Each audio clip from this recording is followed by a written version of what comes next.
فلا أقسم بمواقع النجوم وإنه لقسم لو تعلمون عظيم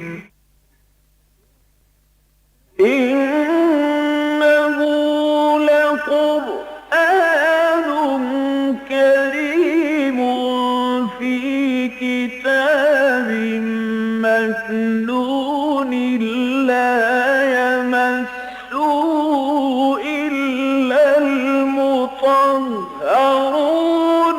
تنزيل من رب العالمين.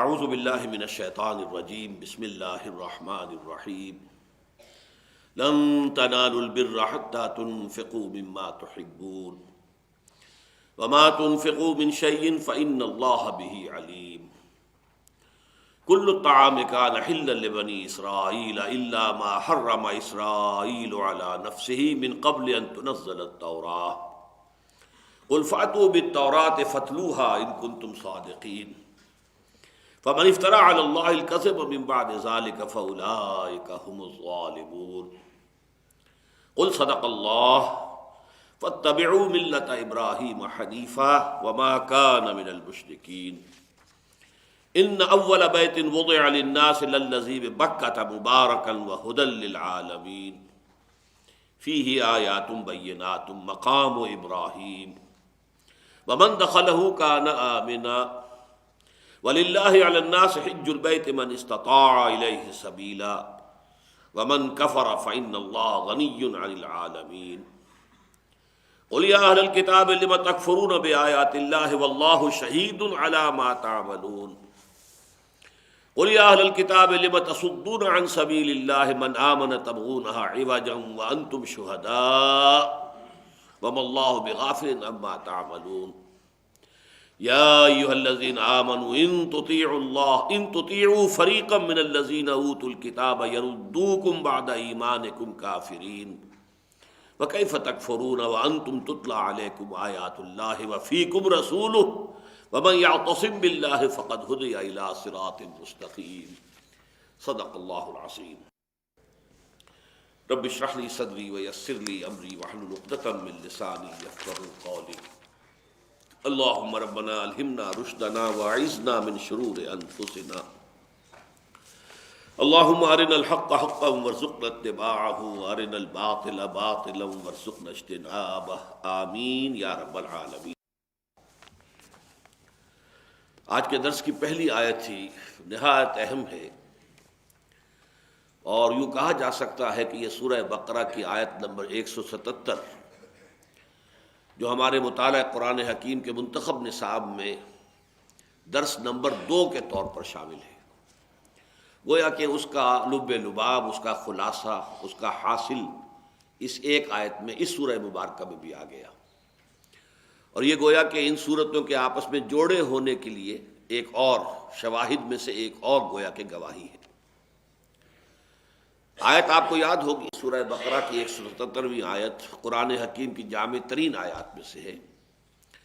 لیس البر ان تولوا وجوہکم قبل المشرق والمغرب ولکن البر من آمن باللہ والیوم الآخر والملائکۃ والکتاب والنبیین وآتى المال على حبه ذوي القربى واليتامى والمساكين وابن السبيل والسائلين وفي الرقاب وأقام الصلاة وآتى الزكاة والموفون بعهدهم إذا عاهدوا والصابرين في البأساء والضراء وحين البأس أولئك الذين صدقوا وأولئك هم المتقون صدق اللہ العظیم۔ یہ عظیم آیت، بلکہ یکے از عظیم ترین آیات قرآنیہ، نیکی کے تصور کو بتمام و کمال واضح کر رہی ہے۔ نیکی کا ایک تصور کہ جو عام طور پر معاشروں میں ہوتا ہے، جزوی تصور، ایک مذہبی لوگوں کا تصور ہوتا ہے، عبادات کو سارا اس کے اندر اہمیت کا عمل دخل ہوتا ہے۔ عام لوگ جو ہیں جدید تعلیم یافتہ مثلا ہمارے معاشرے میں، وہ کہیں گے صاحب سچ بولنا چاہیے، جھوٹ نہیں بولنا چاہیے، باقی نماز روزے کا کیا ہے، وہ کسی نے کر لیا تو اپنے لیے، نہیں کیا تو اپنے لیے۔ ایک تصور جو ہے نیکی کا وہ ڈاکوؤں کا بھی ہے اور جیب کتروں کا بھی ہے اور فاحشہ خواتین کا بھی ہے، جانا عرسوں پر اور وہاں دھمال کھیلنے، وہ ان کے نیکی کا کام ہے، بزرگان دین کے مزاروں پر حاضری دیتی، یا یہ کہ اگر جلوس نکل رہا تعزیے کا تو اس کے آگے آگے کالے کپڑے پہن کر چل رہی ہیں، یا اس کے لیے سبیلیں لگا رکھی ہیں، وہ ان کا تصور نیکی ہے۔ تو نیکی حقیقت میں کیا ہے فی الواقع؟ وہ آیت تو خود نہایت جامع آیت ہے جیسا کہ میں نے عرض کیا، لیکن یہ کہ اس میں اہم ترین بات یہ آئی تھی سامنے کہ نیکی کی روح تو ہے ایمان، لیکن نیکی کے جو مظاہر ہیں ان میں اولین مظہر ہے انسانی ہمدردی کا وہ جذبہ کہ جس کے تحت انسان اس مال کو جو خود اسے محبوب ہو، وآت المال علی حبہ ذوی القربى والیتامى والمساکین وابن السبیل والسائلین وفی الرقاب، قرابت داروں کو، یتیموں کو، مساکین کو، محتاجوں کو، مقروضوں کو، غلاموں کے آزاد کرانے میں اور مسافروں کو دے سکے اپنا مال۔ یہ گویا کہ جو مظاہر نیکی ہے، عملی نیکی، اس میں اہم ترین نیکی ہے۔ یہی بات ہے کہ جو اس آیہ مبارکہ میں بیان ہو گئی، لن تنالوا البر حتى تنفقوا مما تحبون۔ یہ جو اسلوب ہے قرآن میں فعل مضارع سے پہلے لام اور نون کو لگا دینا، اس کا یوں سمجھیے کہ نفی کی انتہا ہے۔ جیسے فعل مضارع سے پہلے لام مفتوح اور آخر میں نون مشدد، لافعلن، یہ گویا کہ کسی چیز کے کرنے کے ضمن میں، کسی چیز کی حتمیت، قطعیت، یقینیت کے لیے اب یہ آخری اسلوب ہے۔ اسی طرح کسی چیز کے ناممکن ہونے کے لیے، کسی چیز کے ناممکن الحصول ہونے کے لیے یہ لن تنالوا البر حتى تنفقوا مما تحبون، تم نیکی کو حاصل ہی نہیں کر سکتے، نیکی کے مقام تک پہنچ ہی نہیں سکتے جب تک کہ خرچ نہ کرو ان چیزوں میں سے جو تمہیں محبوب ہیں۔ اب اس آیت میں پہلے تو غور کیجئے، میں اگرچہ اس پر بڑی تفصیلی بحث میں کیا کرتا ہوں اس منتخب نصاب کے درس نمبر 2 میں، لیکن آج پھر میں اس کا تھوڑا سا اعادہ کرنا چاہتا ہوں، اس لیے کہ میں نے دیکھا ہے کہ اکثر جگہوں پر جو بھی اہل لغت ہیں یا مفسر حضرات ہیں، انہوں نے اس بر کا ترجمہ کرنے میں ویسے تو یہ کہ قریب قریب بات آ جاتی ہے، وفاداری، کسی کا حق پورا ادا کرنا، اللہ کا حق آپ پورا ادا کریں تو گویا کہ آپ بر ہیں، وَلَمْ أَكُنْ جَبَّارًا شَقِيًّا، تو اس طریقے سے میں اپنے والدین کے لیے میں وفادار ہوں، نیک ہوں، ان کے خدمتگار ہوں۔ اسی طرح برم بوالدتی، یہ حضرت عیسیٰ علیہ السلام نے کہا میں اپنی والدہ کے حق میں بہت ہی خدمتگار، خدمت گزار، بہت نیک، بہت وفادار ہوں۔ لیکن اس لفظ کی اصل حقیقت کو سمجھنا چاہیے کہ بحر کے مقابلے میں بر کا لفظ آتا، بحر و بر۔ بحر میں جب تک انسان ہوتا ہے وہ یوں سمجھیے کہ شیکی ہوتا ہے، ظاہر بات ہے سمندر ہے، سمندر میں لہریں اٹھ رہی ہیں، جہاز ہچکولے کھاتا ہے، کبھی دائیں کبھی بائیں، بڑے سے بڑا جہاز بھی ہچکولے کھائے گا، بڑی بڑی لہریں آ جاتی ہیں، تو گویا کہ بڑی انسرٹنٹی سی ہوتی ہے جب تک کہ آپ سمندر میں ہیں۔ لیکن جیسے ہی آپ کا پاؤں آ جاتا ہے بر پر، یعنی خشکی پر، اب ایک طرح کی شیورٹی، کانفیڈنس، سیلف ایشورنس، اب آپ کو ایک اعتماد ہو گیا، اب وہ خوف اور خطرے کی کیفیت، وہ شیکینس ختم ہو جاتی ہے۔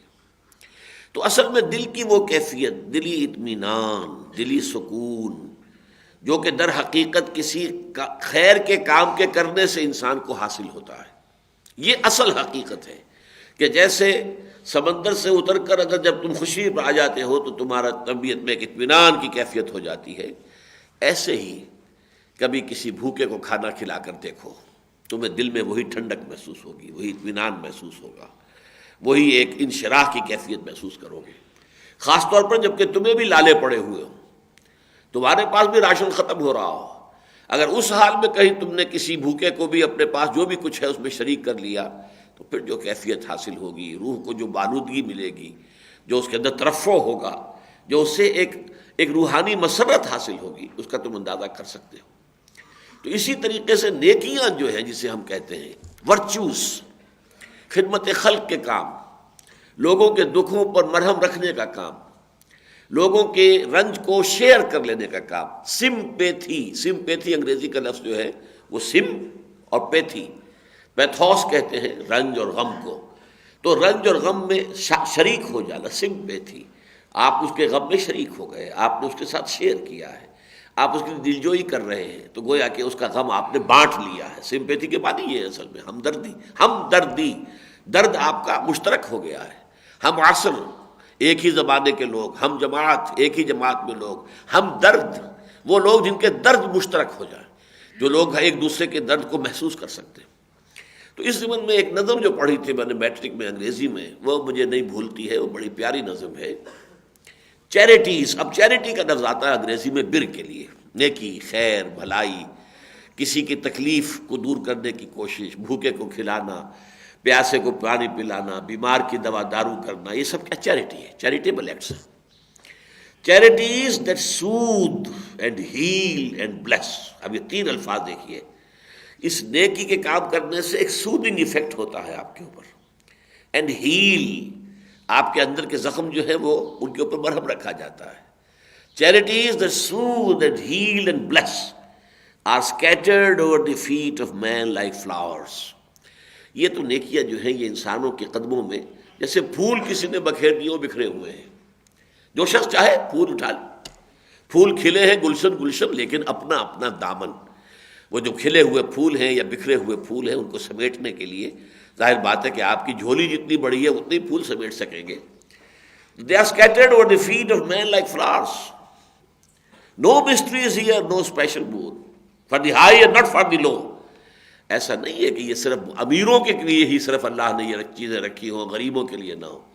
غریب اپنی ایک روٹی میں کسی کو شریک کر لے گا تو اسے اس سے کہیں زیادہ مسرت حاصل ہو جائے گی، جبکہ لکھ پتی جو ہے 100 مسلی کھلا دے اور پیٹ بھر کر کھانا کھلا دے، اس کو وہ کیفیت نہیں مل سکتی کہ جو غریب اپنی ایک روٹی کو بانٹ کر اگر کھا رہا کسی کے ساتھ۔ تو یہ کوئی ایکسکلوسیو وہ نہیں ہے کہ یہ صرف امیروں ہی کے لیے ہو۔ No mysteries here, no special moon, for the high and not for the low. اب یہاں سملی آئی ہے ایک جسے کہتے ہیں تمثیل۔ The smoke ascends as high from the hearth of a humble cottage as from that of a haughty palace۔ ایک بہت شاندار محل ہے، اس کی بھی چمنی سے دھواں جا رہا ہے۔ ایک بیچارے غریب کی کٹیا ہے، اس کٹیا میں بھی کوئی چولہا جل رہا ہے، اس میں سے بھی دھواں جا رہا ہے، دھواں برابر اوپر جائے گا، اس کے اوپر جانے میں کوئی فرق نہیں ہوگا، چاہے وہ ہاٹی پیلس سے نکل رہا ہو اور چاہے ہمبل کاٹیج سے نکل رہا ہو۔ اسی طرح ان نیکیوں سے اپنے آپ اپنے باطن کے اندر ایک راحت کا احساس حاصل کر لینا، یہ سب کے لیے کھلا میدان ہے۔ پھول کھلے ہیں گلشن گلشن، لیکن اپنا اپنا دامن۔ لن تنالوا البر حتى تنفقوا مما تحبون۔ وہاں پر بھی ہم نے دیکھا کہ ایمان کے فوراً بعد وہ آت المال علی حبہ ذوی القربى والیتامى، اب یہاں بھی انفاق کو پہلے لائے، اور یہی گویا کہ اصل روح بیان کی۔ یہاں تو ایک ہی چیز کا بیان ہو رہا ہے، لیکن یہاں نمایاں کیا ہے کہ ایک ہے وہ مال خرچ کرنا جو آپ کو خود پسند نہیں ہے۔ سورہ بقرہ میں جو 2 رکوع آئے تھے اس میں بھی اس کی بات آئی تھی کہ الا ان تغمضوا فیہ، تم جو ہے اپنا ردی مال نکال کر کسی کو نہ دو غریب کو، کہ جو اگر کسی وقت تم غریب ہو اور تمہیں دیا جائے تو تم کبھی پسند نہیں کرو گے کہ تم وہ مال قبول کرو، الا یہ کہ بس صرف اپنی نگاہ بند کر لو اور لے لو، ٹھیک ہے اب جو بھی میں نے ہاتھ دستے سوال دراز کیا تھا اب جو بھی رکھ دیا ہے ٹھیک ہے قبول کر لوں گا۔ لیکن یہ کہ نہیں، مما تحبون، وہ چیزیں جو تمہیں محبوب ہوں، جو تمہیں پسند ہوں، وہ خرچ کرو گے اللہ کی راہ میں۔ اب انفاق کے بارے میں نوٹ کر لیجیے، بہت مفصل بحثیں ہم کر چکے ہیں کہ انفاق ہے خرچ کرنا، اور خرچ کرنے کی مدیں جو ہیں ان میں ایک ہے غربا مساکین، ان کے لیے خرچ کرنا، اس کے لیے زیادہ طور پر عام طور پر صدقات کے لفظ آتے ہیں، ایتاء مال کا لفظ آتا ہے، انفاق کا لفظ آتا ہے اللہ کی راہ میں خرچ کرنا، اللہ کے دین کی مدد کے لیے خرچ کرنا، اللہ کے دین کی نشر و اشاعت کے لیے، اللہ کے دین کی اقامت کی جد و جہد کے لیے صرف کرنا۔ لیکن اس میں بھی بہتر سے بہتر مال نکالو، اعلیٰ سے اعلیٰ مال نکالو، بیشتر مال نکالو، یہ نہیں کہ تھوڑا سا نکال دیا اور اس سے سمجھا کہ بس میں نے حق ادا کر دیا ہے، نہیں، بہتر اور بیشتر مال نکالو اللہ کی راہ میں. لن تنالوا البر حتى تنفقوا مما تحبون وما تنفقوا من شيء فإن الله به عليم. اب ماں میں عام کر دی، جو بھی تم خرچ کرو گے، جو شے بھی، وہ اللہ تعالیٰ اس کو جانتا ہے، اس کی قدر و قیمت سے واقف ہے. جن احساسات و جذبات کے ساتھ تم خرچ کر رہے ہو اس سے بھی واقف ہے. تمہاری دلی جو کیفیات اس وقت ہے وہ بھی اللہ پر آیا ہیں. اور یہاں ایک نقطہ نکالا ہے بعض مفسرین نے، اور میں سمجھتا ہوں کہ وہ درست بھی ہے اور آج کے ماحول میں بڑا ریلیونٹ ہو گیا ہے، کہ وہ چیزیں بھی کہ جو آپ کے گھر میں بیکار پڑی ہوئی ہیں ان کا بھی کسی کو دے دینا ثواب سے قطعاً خالی نہیں ہے. یہ دوسری بات ہے کہ نیکی کا اعلیٰ مقام، بلند مقام، نیکی کی اصل حقیقت تک رسائی کے لیے تو جو محبوب مال ہے وہ خرچ کرنا ہوگا. لیکن یہ کہ زائدہ ضرورت اگر کوئی مال ہے یا وہ اب آپ کے دل سے اتر گیا ہے، کپڑا ہے کوئی ٹھیک ٹھاک ہے ابھی پھٹا نہیں ہے لیکن وہ آپ کے دل سے اتر گیا، اللہ نے آپ کو اتنی وسعت دی ہے کہ آپ نے اس کی جگہ نیا کپڑا سلوا لیا، تو دے دیجیے کسی کو. ظاہر بات ہے کام آ جائے گا کسی کے. تو یہ نہ سمجھے کہ اس میں اس کو ڈسکریج کیا جا رہا ہے، بلکہ یہ کہ یہ بھی در حقیقت ثواب تو اس میں بھی ہے، خیر تو اس میں بھی ہوگا. لیکن یہ کہ یہاں جو اصل بحث ہے وہ یہ کہ نیکی کی اصل حقیقت، ورچو کی جو اصل ریئلٹی ہے اور اس کی جو حقیقت تک رسائی جو ہے وہ اس کے بغیر ممکن نہیں ہے کہ جو مال محبوب ہو اسے اللہ کی راہ میں صرف کرو. یہ جو میں نے کہا کہ آج کے حالات میں بہت ریلیونٹ ہے، وہ خاص طور پر میں افغانستان کے لوگوں کے بارے میں، کہ جو لوگ وہاں کچھ گئے ہیں، جا کر دیکھ کر آئے ہیں، تو ان نے آ کر یہ کہا ہے کہ کوئی شے بھی ان کے لیے ایسی نہیں ہے کہ جو مفید نہ ہو. آپ کے گھر میں بیکار جوتے پڑے ہوئے ہوں وہ نکال دیجئے، دے دیجئے. کپڑے ہوں زائدہ ضرورت، نکال دیجئے، دے دیجئے. جو شے بھی ہو وہ دیجیے. اس وقت ان کو ہر شے کی ضرورت ہے. جیسے کہ سورہ قصص میں آیا ہے کہ حضرت موسیٰ علیہ السلام نے جب وہ پورا سینائی پیننسلا کراس کر کے پہنچے تھے مدین، اور وہاں جا کر اس کے باہر جو کنواں تھا وہاں بیٹھے ہیں، تو اس کے بعد جو دعا کی ہے انہوں نے، رب انی لما انزلت الی من خیر فقیر، پروردگار میں تو ہر اس شے کا محتاج ہوں جو تو میری جھولی میں ڈال دے. ہر شے کا محتاج ہوں، چھوٹی سی چھوٹی چیز بھی اس وقت میری ضرورت ہے. یہاں میرا کوئی جاننے والا ہی نہیں، پہچاننے والا ہی نہیں، میرے پاس کچھ نہیں، کوئی پیسہ نہیں، دولت نہیں، مال نہیں. میں تو گویا کہ محتاج مطلق جسے کہا جائے، انتہائی محتاجی کی کیفیت میں اس وقت ہوں، تو میری جھولی میں جو بھی ڈال دے. رب انی لما انزلت الی من خیر فقیر. یہی معاملہ آج افغانستان کا ہو گیا ہے، خاص طور پر یہ جو اس وقت سینکشنز ان پر لگائی گئی ہیں. چنانچہ جمعے میں نے اعلان کیا تھا کہ ہر شخص اپنے گھروں میں دیکھے چیزیں، اپنے ٹرنک کھولے، وارڈروبس دیکھے، جو چیزیں ضرورت سے زائد اور پڑی رہتی ہیں خواہ وہ سال ہر سال سے بھی پڑی رہتی ہیں، جو آپ نے استعمال کبھی نہیں کی ہے لیکن پڑی ہوئی ہیں. جو اچھے کھاتے پیتے لوگ ہیں ان کے ہاں تو کثرت کے ساتھ یہ صورتحال ہوتی ہے. جوتے کو جوڑے ہیں تو کئی جوڑے پرانے پڑے ہوئے ہیں، وہ کوئی غریب آدمی ابھی اسے کافی استعمال کر سکتا ہے، تو وہ چیزیں دیجیے اللہ کی راہ میں. بہرحال اس وقت اس درس میں اس سے زیادہ بات میں نہیں کرنا چاہتا. اب اگلا مسئلہ آ رہا ہے، خاص مسئلہ ہے جو یہودیوں نے حضور کے خلاف ایک سکینڈل کے طور پر اور ایک آپ کے خلاف پروپیگنڈے کا ایک ذریعہ بنایا تھا. اور وہ یہ ہے کہ ان کے ہاں یہود کی شریعت میں اونٹ کا گوشت اور اونٹ کا دودھ حرام تھے. نہ وہ گوشت کو جائز سمجھتے تھے نہ اونٹ کے دودھ کو. اب اس پر اعتراض کرتے تھے کہ یہ جو کہتے تو یہ ہے کہ ہم اسی شریعت کے پیروکار ہیں جو ابراہیم کی ہے، ملت ابراہیم حنیف، ملت ابراہیم حنیفہ، لیکن ابراہیم کے زمانے سے تو یہ چیزیں حرام چلی آ رہی ہیں، یہ محمد نے کیسے حلال کر لی صلی اللہ علیہ وسلم. تو اس کا جواب دیا گیا ہے کہ بات تمہاری غلط ہے، یہ چیزیں حرام نہیں تھیں. ہاں ایک خاص بات ہے جو اس کے پس منظر میں ہے، وہ کیا ہے؟ کل الطعام کان حلا لبنی اسرائیل. اب الطعام یہاں پہ آیا، الف لام جو ہے وہ عہد کا ہے، معہود ذہنی. جن چیزوں کے بارے میں گفتگو ہو رہی ہے وہ چیزیں کہ جن کے بارے میں حلت و حرمت کے بارے میں جو ایک اختلاف اور نزاع برپا کر دیا گیا ہے. ورنہ یہ نہیں کہ ہر چیز کھانے جائز ہے، یعنی یہ کہ سور کا کھانا کبھی بھی جائز نہیں تھا اور مردار کا کھانا کبھی بھی جائز نہیں تھا. لیکن جو چیزیں عام طور پر کھائی جاتی ہیں یا اس معاشرے میں جن کا گوشت کھایا جا رہا تھا، اب وہ بکریاں ہیں، بھیڑیں ہیں، گائے ہے، بیل ہے اور اسی طرح اونٹ ہے، یہ چیزیں تھیں جو ان کے ہاں کھائی جاتی تھی، ان کا گوشت کھایا جاتا تھا. کل طعام کان حلا لبنی اسرائیل، یہ ساری کی ساری کھانے کی چیزیں حلال تھیں بنی اسرائیل کے لیے. الا ما حرم اسرائیل علی نفسہ، سوائے اس کے کہ جسے حرام ٹھہرا لیا تھا خود اسرائیل نے اپنے آپ پر. اب یہاں اسرائیل آیا ہے حضرت یعقوب علیہ السلام کے لیے، اس لیے کہ ان کا جو نام تھا وہ تو یعقوب تھا، لیکن ان کا خطاب یا لقب جو ہے وہ اسرائیل ہے۔ اسرائیل عبرانی میں عبداللہ کو کہتے ہیں۔ اسر سے ہی اسیر بنا ہے، اور ہمارا تنظیمی اسرا ایک بندش جہاں ہو، بندش چند افراد مل کر ایک یونٹ بن گئے ہیں، وہ ہم اسرا کہتے ہیں اسے۔ اسیر وہ ہے جو بندھا ہوا ہے، بیڑیاں ہیں اس کے یا کوئی اور اس کے کسی زنجیر میں اس نے جکڑا ہوا ہے، وہ اسیر ہے۔ تو اسر عبد کے لیے، بندے کے لیے، غلام کے لیے، ایل جو ہے عبرانی میں اللہ کے لیے ہے۔ تو اسرائیل عبداللہ، حضرت یعقوب علیہ السلام کا یہ لقب یا خطاب تھا۔ انہوں نے اپنے اوپر بعض چیزیں حرام کر لی تھیں، خاص طور پر یہ اونٹ کا جو گوشت ہے۔ اس کے علاوہ اور بھی ہے، اللہ تعالیٰ نے بعض ان کے علماء کی منہ شگافیوں کی وجہ سے بعض اور چیزیں بھی ان پر حرام کر دی تھی، جن کا کہ سورہ انعام میں ذکر آتا ہے، وَعَلَى الَّذِينَ هَادُوا حَرَّمْنَا كُلَّ ذِي ظُفُرٍ۔ بعض چیزیں وہ جانور وہ کہ جن کے ناخن پھٹے ہوئے نہیں ہوتے بلکہ جن کا وہ ایک ہی کھر ہوتا ہے، وہ بھی ان کے اوپر حرام کر دیے گئے تھے، لیکن وہ بھی اصل میں سزا کے طور پر کہ انہوں نے بہت مین میخ نکالی، بہت سوالات کیے، تو اس طریقے سے ہوتے ہوتے اپنے اوپر کچھ اور چیزوں کی بندش کرا لی۔ لیکن اصل مسئلہ جو تھا وہ اونٹ کا تھا۔ اس کے بارے میں آتا ہے کہ حضرت یعقوب علیہ السلام نے اس کو نہ کھانے کا عہد کر لیا تھا۔ اب اس کے ضمن میں دو روایتیں ملتی ہیں۔ ایک تو یہ کہ عرق النساء کا انہیں عارضہ تھا، سیاٹیکا جسے ہم کہتے ہیں، درد ہوتا ہے کہ جو کولے کی ہڈی سے شروع ہو کر اور پھر پوری ٹانگ میں ہیل تک جاتا ہے، یہ سیاٹیکا، تو یہ عرق النساء اس کو کہتے ہیں، یہ درد۔ اس کے بعد اس روایت میں دو حصے ہو جاتے ہیں۔ ایک کا کہنا یہ ہے کہ یہ اطباء نے مشورہ دیا تھا کہ آپ اونٹ کا گوشت نہ کھائیں اور اونٹ کا دودھ بھی نہ پیئیں۔ آج کل ہماری اصطلاح میں جسے کہتے ہیں شاید بادی ہونا، تو شاید یہی تصور اس وقت وہاں موجود ہو کہ یہ گوشت زیادہ بادی ہے۔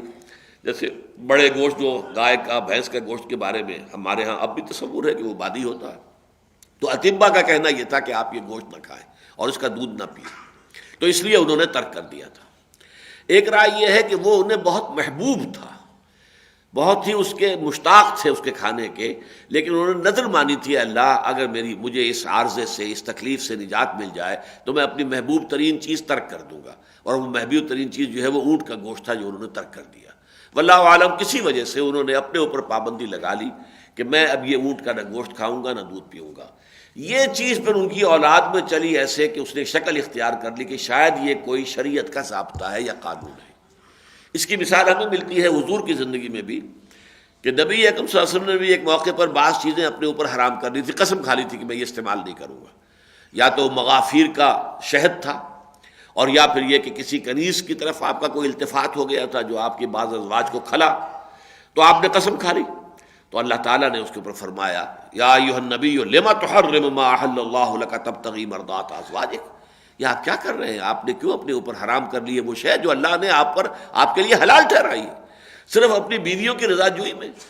اس میں اندیشہ یہی تھا کہ آپ جو کام کر رہے ہیں تو امت یہ سمجھے گی کہ شاید یہ آپ نے ایک طبع بشری کے طور پر نہیں کیا ہے، ذاتی ویسے ہی فیصلے کی بنا پر نہیں کیا، شاید یہ کوئی شریعت کا حکم ہے۔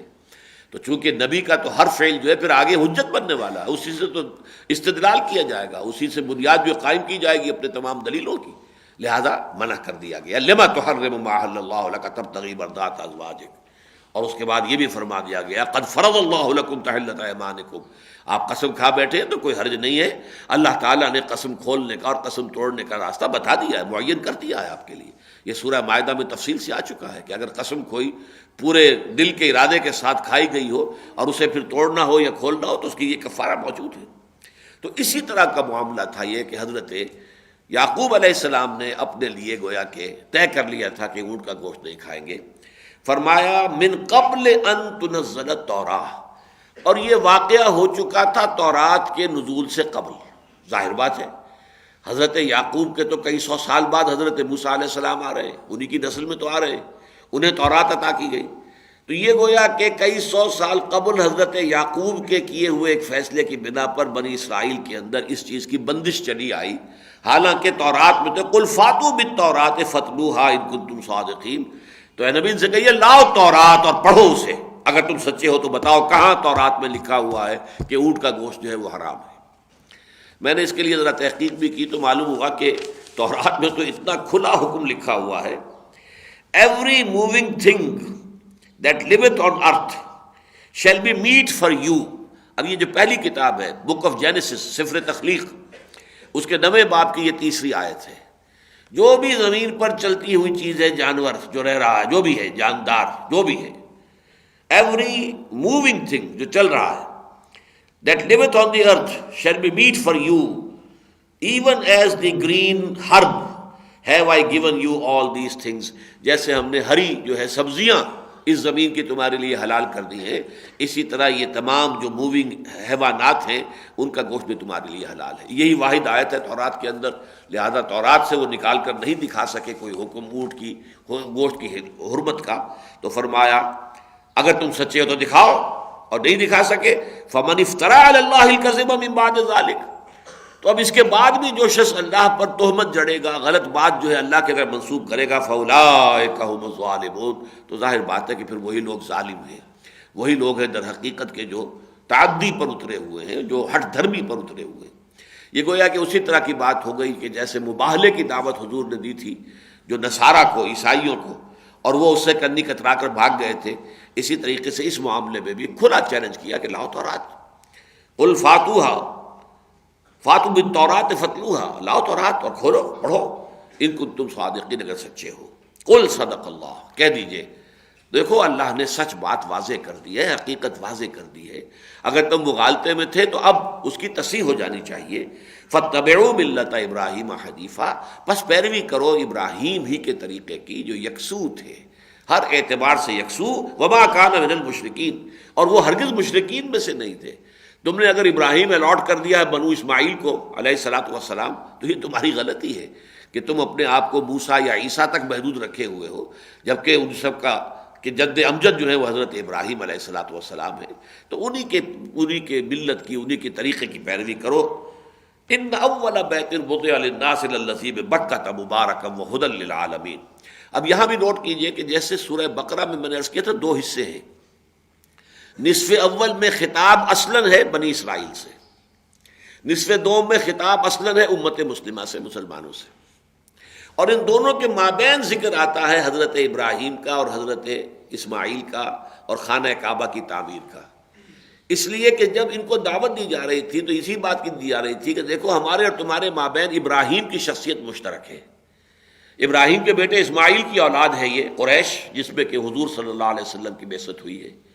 اور ابراہیمی کے دوسرے بیٹے اسحاق کی اولاد، ان کے بیٹے جو ہیں یعقوب ہیں، جن کی نسل ہے بنی اسرائیل، جن میں کہ یہ یہودیت اور بعد میں نصرانیت پیدا ہوئی ہے.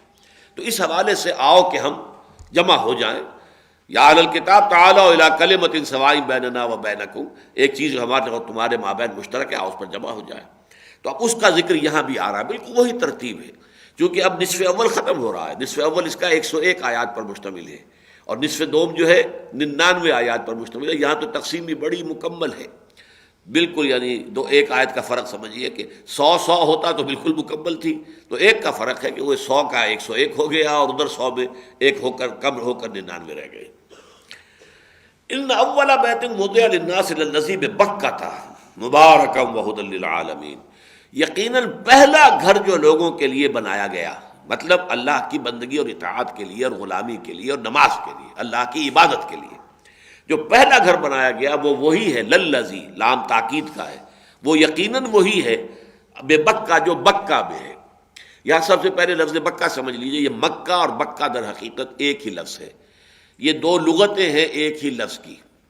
عربی زبان کا بھی قاعدہ یہ ہے، اور یہ مجھے آج ہی اصل میں جب میں صبح غور کر رہا تھا اور میں نے کچھ تحقیق کی ہے تو یہ میرے علم میں اضافہ ہوا کہ عربی زبان میں لام اور بے جو ہے ایک دوسرے کی جگہ آ جاتے ہیں. چنانچہ لازم کو وہ لازب بھی کہہ دیتے ہیں. یہ 3 لازب جو حضرت آدم کی تخلیق میں 3 لازب آتا ہے، وہ گارا جس میں کہ لیس پیدا ہو چکا، چپاہٹ پیدا ہو جائے، تو لازم ہم کہتے ہیں چپک جانے کو، لازم، لزوم، چپک جانا. ملتزم رفیق ہمارا تنظیم کا وہ ہوتا ہے جو واقعی چمٹ گیا ہو اس کے نظم کے ساتھ اور پابندی کر رہا ہو. تو لازم کی جگہ وہ لازم بن گیا. تو میم اور یہ بے جو ہے یہ ایک دوسرے کی جگہ انٹرچینج ہو جاتے ہیں. اور عراق میں در حقیقت شہر کو کہتے ہی بک تھے. چنانچہ ایک بہت بڑا شہر ان کا ہوتا تھا، اب تو خیر وہ بہت ہی یعنی شاید نام بھی کہیں اس کا باقی رہ گیا ہے، حقیقت کوئی ہے یا نہیں مجھے نہیں علم نہیں ہے. بالبک، بال ان کا بہت بڑا دیوتا ہوتا تھا مشرکوں کا، تو بال بک وہ شہر کہ جو بال کا ہے، بال کا شہر تو بال بک تھا۔ تو یہ بکہ، یہ اللہ تعالیٰ کا یہ جو گھر تھا، یہ جو جگہ ہے بکہ، یہ عربی میں پھر بکہ بن گئی ہے۔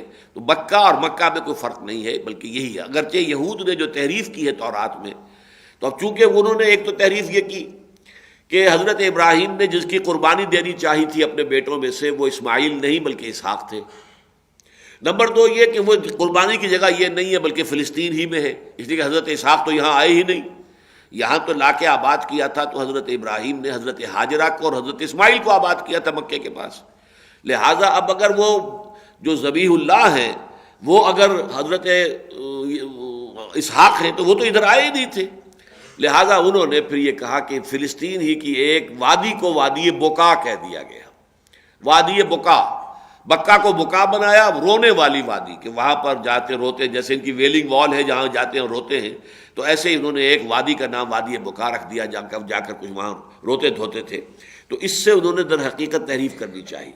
لیکن یہ کہ میں نے آج صبح جب مطالعہ کر رہا تھا میں، تو مولانا عبد الماجد دریا آبادی چونکہ خاصے بڑے عالم ہیں، تورات کے اور اس کے حوالے جو ہے ان کی تفسیر میں بہت اچھے مل جاتے ہیں، کہ بالآخر جیوش انسائکلوپیڈیا نے آج یہ مان لیا ہے کہ انہوں نے یہ کہا کہ وہ وادی بکا نہیں ہے، یہ بکا ایک اور وادی ہے جو بے آب و گیا ہے، جس میں کوئی پانی نہیں، جس میں کوئی چیز اگتی نہیں ہے، وہ وادی ہے۔ اگرچہ وہ جیوش انسائکلوپیڈیا والے بھی یہاں تک نہیں جا سکے، یہ سچی گولی اتنی نہیں ہضم کر سکے، اپنے حلق سے اتار سکے کہ اس میں واقعتاً مان لیتے کہ وہ مکہ ہی ہے، لیکن یہ کہ بہرحال وہ وادی بکا سے انہوں نے اس کو ہٹا دیا ہے۔ تو ان اول بیت وضع للناس للذی ببکہ تھا۔ اب یہاں خاص طور پر نوٹ کیجیے، اول بیت، پہلا گھر۔ اس سے ثابت ہوتا ہے، میں آج نوٹ کر کے لایا ہوں جو مراحل ہیں اس گھر کے، تاریخ کے جو مرحلے ہیں اور اس کے جو ادوار ہیں۔ تعمیر اول اس گھر کی حضرت آدم علیہ السلام نے کی۔ ظاہر بات ہے کیسے ممکن ہے، وہ اللہ کے نبی تھے، اور اللہ کا نبی ہو اور اپنے اللہ کی بندگی اور عبادت کے لیے وہ کوئی گھر نہ بنائے، کوئی جگہ نہ بنائے، کوئی معین نہ کرے۔ تو پہلی تعمیر ہوئی ہے حضرت آدم کے ہاتھوں، اور یہ کہ وہ طوفان نوح تک وہ تعمیر برقرار رہی۔ طوفان نوح کے وقت جو ہے وہ مسمار ہو گیا، بہہ گیا، سارا جو بھی اس کا اوپر کا میٹیریل ہے وہ بہہ گیا، صرف یہ کہ وہ جو بنیادیں زمین کے اندر تھی، زیر زمین، وہ باقی رہ گئی۔ ظاہر بات ہے سیلاب میں وہ تو نہیں ختم ہوتی، اوپر کی عمارت جو تعمیر تھی وہ ساری بہہ گئی۔ تو پھر تعمیر ثانی جو کی ہے وہ ان بنیادوں پر حضرت ابراہیم اور اسماعیل نے دوبارہ اٹھایا ہے۔ چنانچہ بہت معنی خیز ہے جو ہم سورہ بقرہ میں پڑھ چکے ہیں الفاظ، کہ جب وہ اذ یرفع ابراہیم القواعد من البیت و اسماعیل، جبکہ ابراہیم اور اسماعیل ہمارے گھر کی بنیادوں کو اٹھا رہے تھے۔ قواعد من البیت، قواعد تو موجود تھے لیکن اس کے اندر تعمیر اوپر کر رہے تھے، تو گویا کہ قواعد جو ہیں اس کی جو فاؤنڈیشنز ہیں وہ پہلے سے موجود تھی۔ یہی سورہ حج میں آیا، اذ بوأنا لابراہیم مکان البیت، جبکہ ہم نے معین کر دیا، ابراہیم کو بتا دیا کہ یہ ہے وہ جگہ، دیکھو یہاں پر وہ بنیادیں موجود ہیں، اس کے اوپر ہمارے گھر کی تعمیر کرو۔ تو یہ یعنی یوں سمجھیے کہ معمار ثانی جو ہے کعبے کے وہ حضرت ابراہیم علیہ الصلوۃ والسلام۔ اس کے بعد پھر یہ درمیان میں کسی اور حادثے سے یہ گھر مسمار ہو گیا، تو پھر قبیلہ جرہم جو آ کر آباد ہوا ہے وہاں حضرت اسماعیل ہی کے زمانے سے، پھر انہوں نے اس کی تعمیر کی اثر نو۔ پھر اس کے بعد یہ کہ حضور صلی اللہ علیہ وسلم کا جب بالکل ابتدائی دور ہے زندگی کا، اوائل عمر میں، یہ پھر گر گیا تھا، تو اس زمانے میں قریش نے پھر اس کی تعمیر کی ہے، لیکن یہ کہ ان کے پاس سامان تعمیر قدرے کم تھا، تو انہوں نے ایک حصہ باہر چھوڑ دیا، چھت پوری کی پوری کو چھت ڈالنے کے لیے سامان نہیں تھا، تو حتیم کا حصہ باہر رہ گیا۔ یہ حتیم جو اب بھی ہے، جو آباد جاتے ہیں، جو بھی گئے ہیں عمرے یا حج کے لیے، تو وہ ایک دیوار سی بنی ہوئی ہے، وہ یہ ہے کہ وہ علامت ہے اس کی کہ یہ حصہ بھی یہ در حقیقت بیت اللہ کا حصہ تھا، لیکن اس میں ان کے پاس چونکہ سامان کم تھا۔ اسی طرح دروازے دو ہوتے تھے، ایک داخل ہونے کا اور ایک نکلنے کا، انہوں کے پاس سامان کم ہوگا دروازے کو بنانے کے لیے، تو انہوں نے دروازہ بھی ایک ہی رکھ دیا اور دروازہ اونچا کر دیا تاکہ ہر شخص ہر وقت اس میں داخل نہ ہو، اس کے اندر داخلہ جو ہے وہ اہتمام کے ساتھ خواہ مخصوص اوقات ہی میں ہو۔ تو یہ کیفیت اس گھر کی تھی حضور کے زمانے میں صلی اللہ علیہ وسلم۔ جب حضور نے مکہ فتح کر لیا تو حضرت عائشہ رضی اللہ تعالی عنہا سے یہ روایت موجود ہے کہ حضور نے فرمایا کہ میرا جی چاہتا ہے کہ میں اس کعبے کو گرا کر اور میں اثر نو اس کی پوری جو بنیاد ہے اس کے اوپر اس کی تعمیر کر دوں، لیکن مجھے اندیشہ ہے ابھی تیری قوم کہا، یعنی قریش حضرت، حالانکہ وہ حضور کی بھی قوم تھی، حضرت عائشہ کی بھی قوم تھی، لیکن یہ جو آپس میں ایک محبت بھرا انداز ہے کہ شوہر بیوی سے کہ تیری قوم، کہ تیری قوم کا مجھے اندیشہ ہے کہ وہ ابھی ایمان لائی ہے، نو مسلم ہیں، ابھی وہ لوگ فتح مکہ کے بعد ایمان لائے تھے، تو کہیں ان کی کوئی ان کے اندر اس کی وجہ سے کوئی ایسی کیفیت پیدا نہ ہو جائے کہ وہ الجھ پڑیں اور وہ خام خواہ مشتعل ہو جائیں کہ انہوں نے یہ کعبے کو گرانے کا مسئلہ کر دیا ہے، اس لیے کہ کعبے کو گرانا، تعمیر تو اثر نو ہوگی، تو گفت رومی ہر بنائے کوہنا کعباداں کنند، تو نہ دانی اولاں تعمیر را ویراں کنند، نئی تعمیر کے لیے ایک دفعہ تو گرانا پڑے گا، تو یہ گرانا جو ہے کہیں ایسا نہ ہو کہ ان کے احساسات کے لیے ناقابل برداشت ہو جائے۔ لیکن اس کے بعد پھر جب حضرت امیر معاویہ رضی اللہ تعالیٰ عنہ کے انتقال کے بعد عبداللہ ابن زبیر نے اپنی حکومت قائم کی ہے، جو 6 سال قائم رہی حجاز میں، تو عبداللہ ابن زبیر نے رضی اللہ تعالیٰ عنہ، حضرت عائشہ چونکہ ان کی خالہ ہیں، تو خالہ سے جو روایت آئی ہوئی تھی اس کے پیش نظر انہوں نے گرایا بیت اللہ کو اور پوری عمارت کے اوپر، پوری بنیاد کے اوپر عمارت کھڑی کر دی۔ لیکن بنو امیہ تھے ان کے دشمن، جب حضرت عبداللہ ابن زبیر جو ہے وہ شہید کر دیے گئے اور ان کی حکومت جو تھی 6 سالہ حکومت ختم ہو گئی، تو پھر حجاج ابن یوسف نے پھر ان کے بنائے ہوئے گھر کو پھر گرایا اور پھر وہاں پر اثر نو وہی کہ جو قریش کا تھا حضور کے زمانے میں، جس بنیاد پر اور جو پر تعمیر آج تک موجود ہے، اس کو قائم کر دیا۔ اس کے بعد جو ہے بعض لوگوں نے چاہا کہ پھر اس کو گرا کر پھر مکمل اپنی اصل بنیاد پر تعمیر کرے، لیکن حضرت امام مالک ابن انس رضی اللہ تعالی عنہ، جنہیں ہم کہتے ہیں امام دار الہجرہ، انہوں نے فتویٰ دیا کہ یہ بار بار کا گرانا بنانا ٹھیک نہیں ہے، اب جہاں ہے وہ ٹھیک اسی طرح پر رہنے دیا جائے۔ وہ دن اور آج کا دن بالکل اسی بنیاد پر، اسی تعبیر کے ساتھ خانہ کعبہ موجود ہے۔ بلکہ اس کے بعد تو آپ کو معلوم ہے کہ کوئی بہت سے حوادث اس پر آئے ہیں، لیکن اللہ تعالیٰ نے تاحال اس گھر کو بچایا ہوا ہے۔ ان اول بیت وضع للناس الذی ببکۃ مبارکا وہدی للعالمین، یہ بہت بابرکت ہے اور رہنمائی کا منبع ہے، سرچشمہ ہے تمام جہان والوں کے لیے۔ اب اس کی تو جو ہے کوئی اپنی آنکھوں سے اس کی گواہی دیکھنا جائے تو اب حج کا موسم ہے اور حج کے فرضیت کا حکم بھی آگے آ رہا ہے، تو حج کے لیے جائے تو اس سے ساری چیزیں اپنی آنکھوں سے نظر آ جائیں گی، کیا کیا برکات وہاں پر ہیں، کیا اللہ تعالیٰ کی جو ہے وہ نشانیاں عظیم وہاں نظر آتی ہیں۔ اتنا بڑا مجمع، کوئی مار پیٹ نہیں، کوئی کسی گالم گلوچ نہیں، کسی کے ساتھ کوئی تکلیف دینے کا معاملہ نہیں، اور ہر رنگ کا، ہر نقش و نگار والا انسان وہاں آپ کو مل جائے گا، ہر فرقہ وہاں موجود ہے، ہر فقہ کے لوگ موجود ہیں، کوئی انتشار نہیں، ایک ہی امام کے پیچھے نمازیں ادا ہو رہی ہیں، اور نماز کے لیے بھی اللہ تعالیٰ نے اس کو اتنا محفوظ رکھا ہے کہ 1400 برس گزر جانے کے باوجود اس کا جو سیکوینس ہے، جو اس کی ہیئات ہیں، ہیئتیں ہیں، رکوع ہے، سجود ہے، ان کے سیکوینس میں کوئی فرق نہیں ہے، بلکہ یہ کہ جو کانگریگیشن ہے، جو اصل جماعت ہے وہ ٹوٹتی نہیں ہے۔ صرف یہ ہے کہ کسی نے ہاتھ جو ہے یوں کر لیے، کسی نے نہیں کیے، کسی نے ہاتھ یہاں باندھ لیے، کسی نے یہاں باندھ لیے، کسی نے کھلے چھوڑ دیے، لیکن جو پیریڈ ہے اس کی فارمیشن، اس میں کہیں کو رکھنا پیدا نہیں ہوتا۔ تو مبارکا وہدی للعالمین فیہ آیات بینات، اس میں بہت روشن نشانیاں ہیں، جو بھی شخص وہاں جائے مشاہدہ کرے، اس سے اللہ کی عظیم نشانیوں کا وہاں مشاہدہ ہوگا۔ مقام ابراہیم، اب یہ مقام ابراہیم چونکہ یہاں پر جمع آیا تھا بینات، ورنہ تو ہم بدل کہہ سکتے تھے، فیہ آیات بینات کا بدل ہے مقام ابراہیم، لیکن وہ جمع ہے اور یہ واحد ہے، اس لیے اس کو مانا گیا ہے کہ یہاں منہا گویا کہ محذوف ہے، اس میں بہت سی نشانیاں ہیں اللہ کی، مثلا ایک زمزم ہے، بہت بڑی نشانی ہے، پانی چلا آ رہا ہے، چلا آ رہا ہے، چلا آ رہا ہے، کتنا پانی وہاں سے کھنچتا ہے کوئی تصور آپ نہیں کر سکتے۔ پورا عرب کے اندر مدینے چلے جائیے تو مسجد نبوی میں وہی مائع زمزم ہے، آپ چلے جائیے ریاض اور تبوک چلے جائیں اور الخبر چلے، ہر جگہ زمزم موجود۔ یہ بڑے بڑے ٹینکس جو ہے جو آپ کے یہاں پیٹرول وغیرہ کے چلتے ہیں، ان سے بھی کہیں بڑے وہ چل رہے ہیں، مسلسل دن رات چل رہے ہیں، اور بھر بھر کر وہ پانی جا رہا ہے، اور یہ ایک معجزہ ہے۔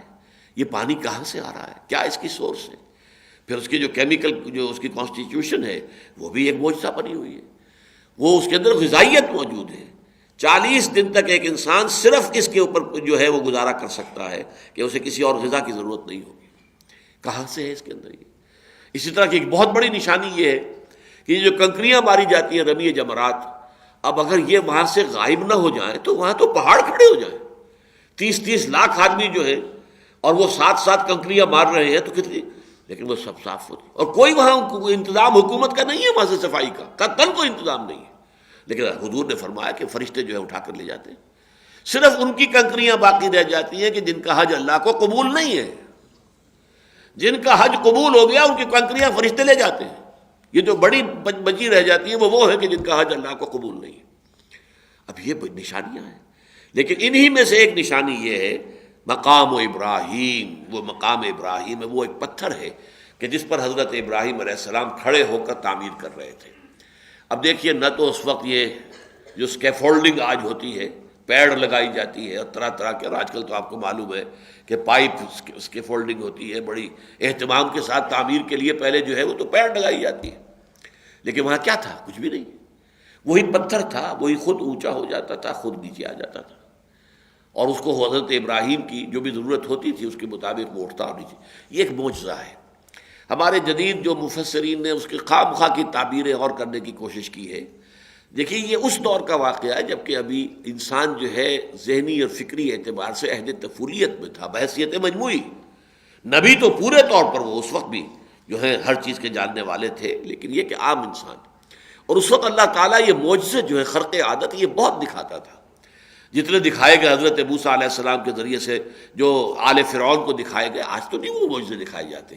حضور کے زمانے میں نہیں دکھائے گئے، حالانکہ مطالبہ شدید تھا حضور سے کہ ہمیں وہی معجزہ کر کے دکھاؤ. نہیں دکھائے گئے، لیکن اس وقت یہ معجزہ تھا. اور اس کی خواہ مخواہ کوئی سائنٹیفک تعویل کرنا، مقام ابراہیم، مولانا اصلاحی صاحب نے بھی یہ غلطی کی ہے.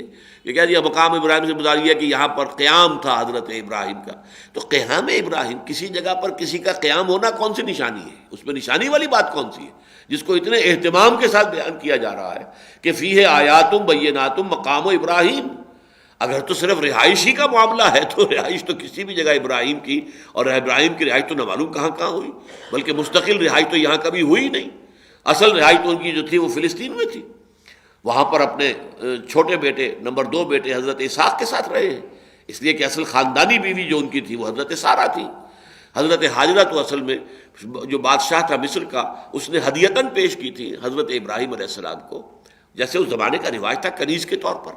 جیسے کہ حضور کی خدمت میں بھی مصر ہی سے پھر وہ آئی تھی ماریا قبطیہ، موقوقہ سے مصر نے بھیجی تھی، اور انہی کے وطن سے اللہ تعالیٰ نے حضور کو جو بیٹا عطا فرمایا، حضور نے اس کا نام ابراہیم رکھا. یعنی ابراہیم کے پاس مصر سے ایک خاتون آئی کنیز کی حیثیت سے، حاجرہ، اس سے اللہ تعالیٰ نے انہیں اسماعیل جیسا بیٹا دیا. ان کی نسل میں محمد ہے، اور محمد رسول اللہ کے بعد پھر ان کے پاس مصر ہی سے ایک کنیز آ رہی ہے ماریا قبطیہ، اور ان کے وطن سے جو اللہ نے بیٹا دیا ان کا نام انہوں نے ابراہیم رکھ دیا. تو گویا دنیا گول ہو گئی اور چکر جو ہے مکمل ہو گیا. بہرحال یہ چیزیں جو ہے ان میں خواہ مخواہ کی کوئی سائنٹیفک تعویل جو ہے وہ خواہ مخواہ کا یعنی ایک تکلف ہے جس کی کوئی ضرورت نہیں ہے. یہ بات جو بھی مفسرین کی ہے وہی صحیح ہے کہ اس سے مراد وہی پتھر ہے، وہ اب بھی رکھا ہوا ہے، اور اس پتھر کے اوپر وہ اب نظر ابھی نہیں آتا پورے طور سے. اس کو ایک بلوری جو ہے وہ کیس کے اندر بند کیا ہوا ہے، لیکن اس کے اوپر نشان پاؤں کا موجود ہے. اب ایک پتھر کے اوپر پاؤں کا نشان پڑ جانا یہ خود معجزہ ہے. آخر یہ کہ کیا کوئی وہ ٹنوں وزن تو حضرت ابراہیم کا نہیں تھا، اور وہ پاؤں کے نشان موجود ہیں. اس پر مسلسل کتنے عرصے کھڑے رہے ہوں گے یہ تو آپ اندازہ کر لیجیے. ایک باپ اور ایک بیٹا یہی تو تھے، اور کوئی مزدور تو لگے ہوئے نہیں تھے وہاں پر. اذ یرفع ابراہیم القواعد من البیت و اسماعیل، ابراہیم اور اسماعیل باپ بیٹا ہی تھے، تو کتنا وقت لگا ہوگا. تو اس میں مسلسل کھڑے رہنے سے وہ یقیناً وہاں جو ہے پاؤں ان کے نشان پڑ گئے. وَمَن دَخَلَهُ كَانَ آمِنًا، جو کوئی بھی اس میں داخل ہو جاتا ہے وہ امن میں آ جاتا ہے. یہ بھی ایک بہت بڑی نشانی ہے خانہ کعبہ کی. بدترین دور وحشت جو تھا جاہلیت کا، اس میں بھی یہ روایت رہی ہے اس گھر کی کہ باپ کا قاتل بھی اگر حرم میں نظر آ گیا ہے تو بیٹا اسے کچھ نہیں کہے گا، نگاہ نیچی کر کے گزر جائے گا. چاہے وہ سالہ سال سے تلاش میں پھر رہا ہو اپنے باپ کے قاتل کی تلاش میں کہ میں بدلہ لے سکوں اور اسے قتل کروں، لیکن یہ کہ اگر حرم میں نظر آئے گا تو کچھ نہیں کہے گا اسے. کہتے یہ ہے کہ وہاں تو وحوش بھی، اب تو خیر آس پاس وہاں پہ کوئی وحشی جانوروں کے آنے کا سوال نہیں، مکہ بہت بڑا شہر ہو گیا ہے، لیکن پہلے تو چھوٹا سا گاؤں تھا، تو وہاں جو ہے وحشی جانور جو ہے جنگلی وہ بھی کسی کو گزر نہیں پہنچاتے تھے حرم کے اندر. اب یہ اللہ تعالیٰ کی طرف سے باتیں ہیں، اللہ کے معجزات ہیں، ہر چیز جو ہے اس کے قبضہ قدرت میں ہے.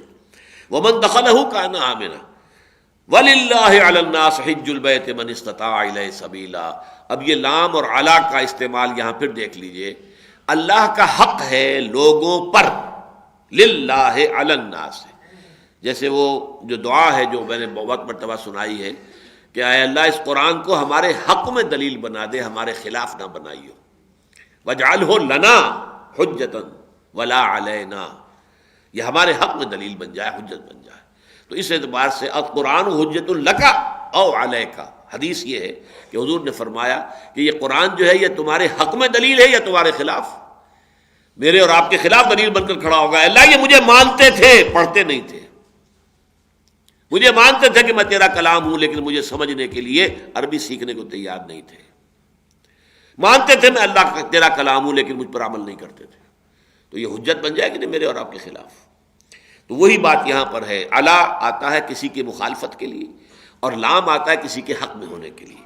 وَلِلَّهِ عَلَى النَّاسِ حِجُّ الْبَيْتِ مَنِ اسْتَطَاعَ إِلَيْهِ سَبِيلًا، اور اللہ کا حق ہے لوگوں پر کہ وہ اس کے اس گھر کا حج کرے۔ حج کے لفظی معنی قصد کرنا ہے، حاجی وہ ہوتا ہے کہ جو قصد کر رہا ہے، جو واپس آ رہا ہے وہ حاجی نہیں ہوتا، یہ ہمارے یہاں جو لفظ استعمال ہوتا ہے یہ غلط ہے۔ یہ حاج جو ہے وہ در حقیقت ہے ان کے لیے آمین البیت الحرام، یہ اما یومو بھی آتا ہے اور حجہ یحجو بھی آتا ہے، یہ دونوں الفاظ آتے ہیں قصد کر، جو جا رہا ہے وہ حاجی ہے، جو کر کے واپس آ گیا وہ حاجی نہیں ہے، وہ تو حاجی اب دنیا کا، حاجی اپنے گھر کا ہے، وہ اپنے گھر کا قصد کر کے واپس جا رہا ہے تو وہ حاجی اللہ کے گھر کا نہیں ہے بلکہ وہ اپنے گھر کا حاجی ہے اس وقت۔ البتہ جب جا رہے ہیں تب وہ در حقیقت اللہ تعالیٰ کے گھر کا قصد کرتے ہوئے سفر کر رہے ہیں تو وہ حاجی ہیں۔ وَلِلَّهِ عَلَى النَّاسِ حِجُّ الْبَيْتِ مَنِ اسْتَطَاعَ إِلَيْهِ سَبِيلًا، البتہ اس کے ساتھ یہ اضافہ لگا دیا جو استطاعت رکھتا ہو اس کے راستے کی، یعنی اس کے سفر کے اخراجات پورے کر سکتا ہو اور اپنے جو بھی لائبلٹیز ہیں، ڈیپینڈنٹس ہیں اپنے، ان کے اس غیر حاضری کے عرصے تک کے لیے بھی ان کے اخراجات وغیرہ دے کر جا سکتا ہو۔ یہ نہیں ہے کہ ان کو بالکل بے یار و مددگار چھوڑ کر چل دے، جو ہے پونجی لے کر اور حج کے لیے چلا جائے، نہیں، ان کا اپنا حق ہے، ان کی اپنی ایک ضرورت ہے کہ جو پوری ہونی چاہیے۔ اگر اتنا ہے اور نہ آپ پر کوئی قرض ہے نہ کسی کا دینا ہے آپ نے، اس اعتبار سے بھی آپ کا دامن صاف ہے، اور پھر اب آپ کے پاس اتنی رقم ہے کہ آپ حج کے اخراجات برداشت کر سکتے ہیں، تو اب آپ پر فرض ہو گیا حج۔ اور اگر یہ شکل نہیں ہے ان میں سے کوئی بھی تو پھر حج فرض ہے ہی نہیں۔ اور یہ لوگ جو پیسے مانگ مانگ کر چندے کر کے اور بھیک مانگ مانگ کر حج کرتے ہیں، یہ واقعتاً حج کو بدنام کرنے والے لوگ ہیں، وہاں پر بھی جا کر بدنام کرتے ہیں اور حج کو خراب کرتے ہیں۔ یہ جو سائلین، اور بہت اکثریت جو ان سائلین کی وہاں پر ہوتی ہے، وہ ہمارا ایک خاص علاقہ ہے، یہ سرائکی کا علاقہ جو ہے، یہاں سے بدترین جو ہے انسان وہاں پر بیگرز کی شکل کے اندر پہنچے ہوتے ہیں۔ یہ مظفر گڑھ ہے اور ڈیرہ غازی خاں ہے اور یہ بھاولپور کا ایریا ہے، نیچے تک جو ہے یہ خانپور تک، یہاں کے لوگ بے تحاشا وہاں پر، عورتیں بھی مرد بھی، یہ نہ معلوم کس کس طریقے سے بھیک مانگ کر چلے جاتے ہیں، ٹکٹ خرچ کر لیتے ہیں، وہاں پر پھر جو ہے وہ بھیک مانگتے رہتے ہیں۔ تو یہ کام یہ دراصل صحیح نہیں ہے۔ جس کے پاس استطاعت ہے فرض اسی پر ہے صرف۔ وَمَنْ كَفَرَ فَإِنَّ اللَّهَ غَنِيٌّ عَنِ الْعَالَمِينَ، اور جو پھر کفر کرے گا تو اللہ تعالیٰ تو تمام جہانوں سے غنی ہے۔ اب یہ بڑا لطیف انداز ہے، یہاں کفر کس معنی میں آیا ہے؟ یعنی جو شخص حج کی استطاعت رکھنے کے باوجود اور کوئی مانع نہ ہونے کے باوجود حج نہیں کرتا، وہ گویا کہ ایک طرح کا کفر کرتا ہے۔ اس کے دو درجے ہیں، ایک تو یہ کہ کوئی شخص حج کو فرض سمجھے ہی نہ، تو وہ تو ہے ہی کافر، وہ تو غیر مسلم ہے، اس کے تو کفر کا فتویٰ بھی مفتی دے دے گا اگر حج کو وہ فرض سمجھتا ہی نہیں۔ ایک یہ کہ فرض تو سمجھتا ہے، کوتاہی نہیں کر رہا ہے، تب بھی یہ مانوی کفر یہ ہے، اس نے انکار تو کیا نا اللہ کے حکم کا۔ تو جیسے آتا ہے کہ من ترک الصلاۃ متعمدا فقد کفر، جس شخص نے جان بوجھ کے نماز چھوڑ دی اس نے کفر کیا۔ تو اب یہ کفر کے مختلف درجے ہیں، ایک کفر معنوی ہے، کفر حقیقی ہے، ایک کفر ہے قانونی، دستوری، لیگل، جس کی بنا پر ایک شخص غیر مسلم قرار پاتا ہے۔ پھر یہ کہ اگر اسلامی قانون ہو تو پھر مرتد قرار دے کر اس کو قتل کیا جائے گا، وہ کفر اور ہے۔ اور یہ کفر جو ہے اللہ کے احکام کی ناشکری کرنا، اللہ کے احکام کی نافرمانی کرنا، یہ بھی ایک طرح کا کفر ہے۔ اور میں تو سناتا رہا ہوں ابتدا میں، اب تو بہت عرصہ ہو گیا، شاہ جی کبھی یاد آتے ہیں، سائیں عبدالرزاق صاحب کہا کرتے تھے بڑے اپنے ایک جذب کی کیفیت میں، جو دم غافل سو دم کافر۔ انسان کا جو سانس بھی اللہ تعالیٰ سے غفلت میں گزرتا ہے، نکلتا ہے، ہر سانس کے ساتھ اللہ کی یاد رہنی چاہیے۔ اسی کو کہتے ہیں، یہ جو پاس انفاس صوفیہ کے طریقوں میں سے یہ بھی ہے کہ سانس کی حفاظت کرنا، ہر سانس کے ساتھ اللہ اللہ، ہر سانس کے ساتھ آئے۔ اور یہ ہو جاتا ہے، آدمی جو ہے اس کی اگر عادت پیدا کر لے تو وہ ان انٹینشنلی بھی، آپ کسی اور کام میں لگے ہوں گے تب بھی وہ چیز جو ہے وہ چلتی رہے گی آپ کی، اس لیے کہ اس کی کنڈیشننگ ایک ایسی ہو جاتی ہے کہ جس میں پھر وہ آپ کے ارادے کی اس میں ضرورت نہیں ہوتی خاص. بہرحال وہ ان کے ہاں ہے کہ جو دم غافل سو دم کافر، جو سانس غفلت میں نکلا ہے وہ در حقیقت ایک طرح کے کفر میں نکلا ہے. ومن کفر فإن اللہ غنی عن العالمین، تمام جہانوں سے بے نیاز اور بے پرواہ ہے. اب اس کے بعد 2 آیات میں تو بڑی ہی پیشنیٹ پلی آ رہی ہے اہل کتاب سے، اور یہ اس سورہ مبارکہ میں دوسری مرتبہ آ رہی ہے. آیت نمبر 70-71 بھی اس سے پہلے آ چکی ہے، اور اس میں بھی وہی انداز تھا، بہت ہی جذباتی انداز میں. یا اہل الکتاب لم تکفرون بآیات اللہ وانتم تشہدون، اے اہل کتاب کیا ہو گیا ہے تمہیں، تم کیوں اللہ کی آیات کا انکار کرتے ہو جبکہ تم گواہ ہو کہ یہ اللہ کی آیات ہیں. یا اہل الکتاب لم تلبسون بالحق بالباطل وتکتمون الحق وانتم تعلمون، اہل کتاب تمہیں کیا ہو گیا ہے، کیوں تم حق کے اوپر لبادہ چڑھا رہے ہو، ملمہ چڑھا رہے ہو باطل کا، اور ہماری آیات کا اور حق کا انکار کر رہے ہو جانتے بوجھتے ہوئے. بالکل یہی انداز ہے، بہت پیشنیٹ پلی جس کو کہا جائے، جذباتی انداز. یہ بھی ہے قرآن میں ہے، عقل سے بھی بات کیجئے، جذبات سے کو بھی اپیل کیجئے. عقل سے عقلی انداز میں گفتگو ہوگی، جذبات کو جذباتی انداز کے اندر ان کو اپیل کیا جائے گا. قل یا اہل الکتاب لم تکفرون بآیات اللہ، کہیے اے نبی، اے کتاب والو کیا ہو گیا ہے تمہیں، کیوں تم انکار کرتے ہو اللہ کی آیات کا. واللہ شہید علی ما تعملون، اس میں تھوڑی سی دھمکی کا پہلو بھی آ گیا ہے. اللہ گواہ ہے اس پر جو کچھ تم کر رہے ہو. اللہ جانتا ہے کہ تم دل میں مان چکے ہو کہ محمد اللہ کے نبی ہیں، رسول ہیں، نبی آخر الزماں ہیں. اللہ جانتا ہے، اللہ جانتا ہے کہ تم مان چکے ہو دل میں کہ یہ قرآن اللہ کا کلام ہے، اور تم نہیں مان رہے ہو، زبان سے اقرار نہیں کر رہے ہو. تو اللہ تعالیٰ جانتا ہے جو کچھ تم کر رہے ہو. قل یا اہل الکتاب لم تصدون عن سبیل اللہ من آمن تبغونها عوجا وانتم شہداء، کہیے اے اہل کتاب تمہیں کیا ہو گیا ہے، کیوں اللہ کے راستے سے لوگوں کو روکتے ہو. ظاہر بات ہے کہ وہ ایک طرف تو خود بھی رکتے تھے. صد یصد، میں نے کئی مرتبہ آپ کو بتایا ہے کہ یہ فعل لازم بھی ہے، فعل متعدی بھی ہے. صد یصد رک جانا، اور صد یصد روکنا، دوسرے کو روکنے کے لیے بھی آئے گا اور خود رک جانے کا. یصدون عنک صدودا، یہ منافق جو ہے نبی آپ کی طرف آنے سے رک جاتے ہیں، اور یہ رک جانا خود اور دوسروں کو روکنا یہ ہے. لما تصدون عن سبیل اللہ، کیوں خود بھی رکے ہوئے ہو، خود بھی محروم ہو، اور ہم تو ڈوبے ہیں صنم تم کو بھی لے ڈوبیں گے. تم اپنے اسی جذبے کے تحت جو ہے ان مسلمانوں کو جو ایمان لے آئے ہیں انہیں بھی چاہتے ہو کہ کھینچ کر تمہیں واپس وہ ان کو لے جائیں اللہ اپنے اسی سابق دین میں. قل یا اہل الکتاب لما تصدون عن سبیل اللہ من آمن تبغونها عوجا، جو ایمان لے آتا ہے تم چاہتے ہو اس کے لیے کوئی کجی پیدا کرو، کسی طرح کا شک و شبہ پیدا کر دو، کوئی دل میں وسوسہ پیدا کر دو، کوئی ڈال دو اس کے دل میں کوئی بات جس سے کہ پھر وہ واپس آنے والے بن جائیں.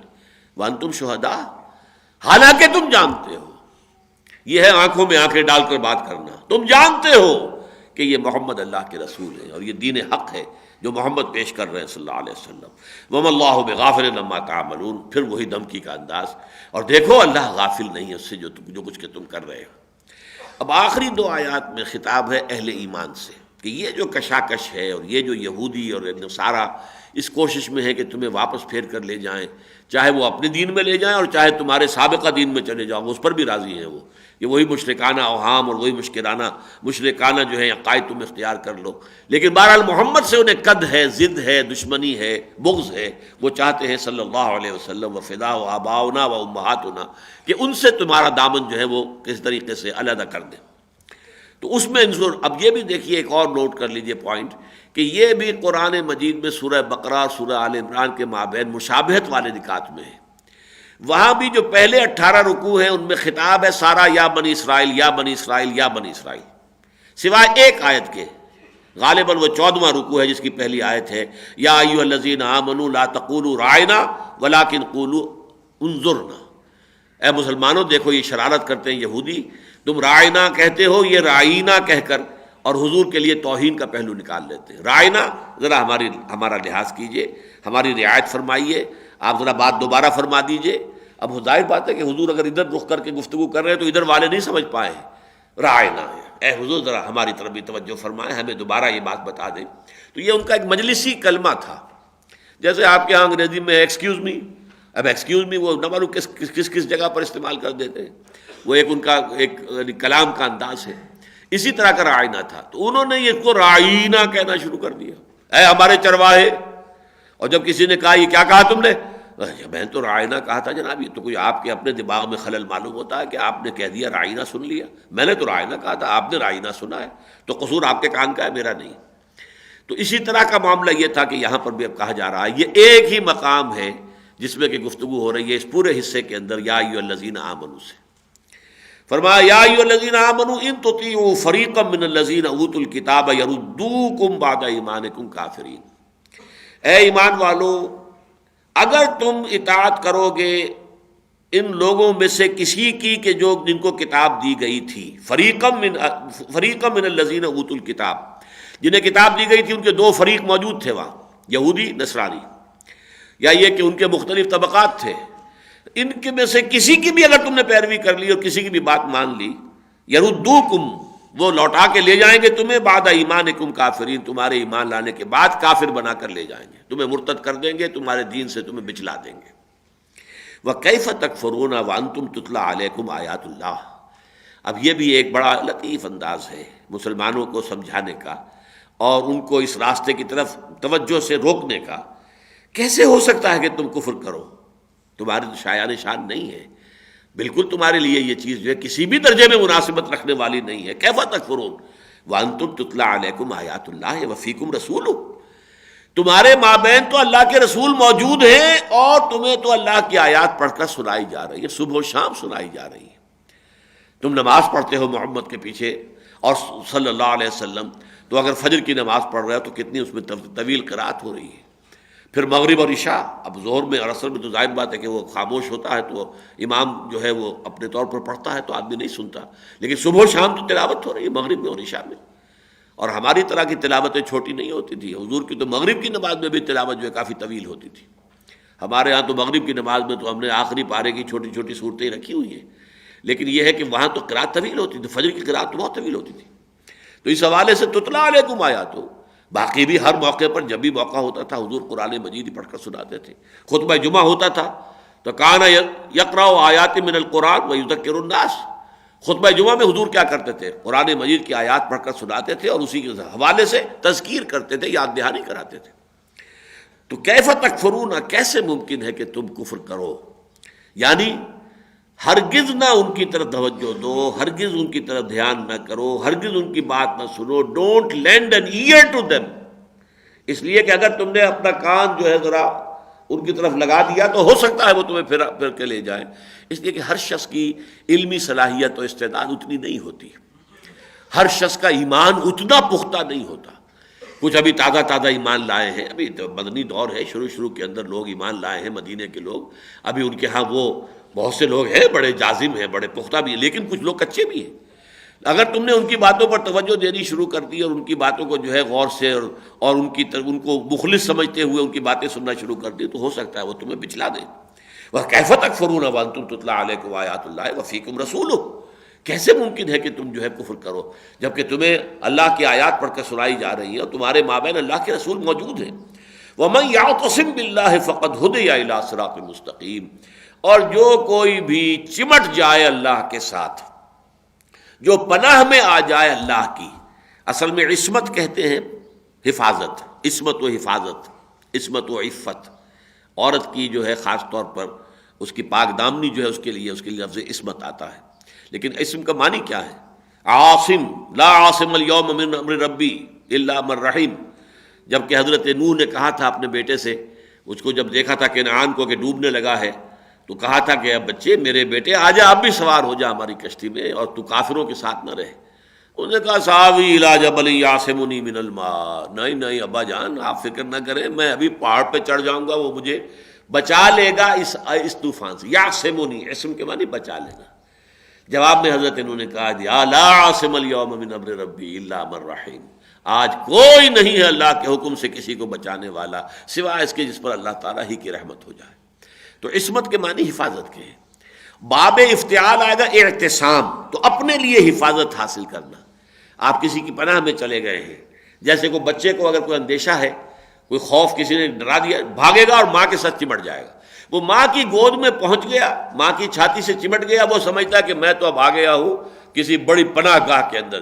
چاہے آپ کو معلوم ہے کہ جیسا کچھ ہوا ہے سن 47 میں بھی، اور اب ہوتا ہے، ہوا اس کے بعد سن 70-71 میں ہوا ہے ایسٹ پاکستان میں، کہ کوئی درندہ صفت انسان آگے بڑھے اور اس بچے کو ماں کی گود سے کھینچے، نکالے، اچھالے اور کسی برچھے کے اندر پرو دے، ہو جائے گا۔ لیکن بچہ ماں کی گود میں آ کر سمجھتا ہے کہ میں محفوظ ہو گیا، میں قلعے میں آ گیا ہوں، میری حفاظت اب ہو جائے گی۔ یہ ہے اعتصام، اپنی حفاظت کے لیے کسی کے دامن میں آ جانا۔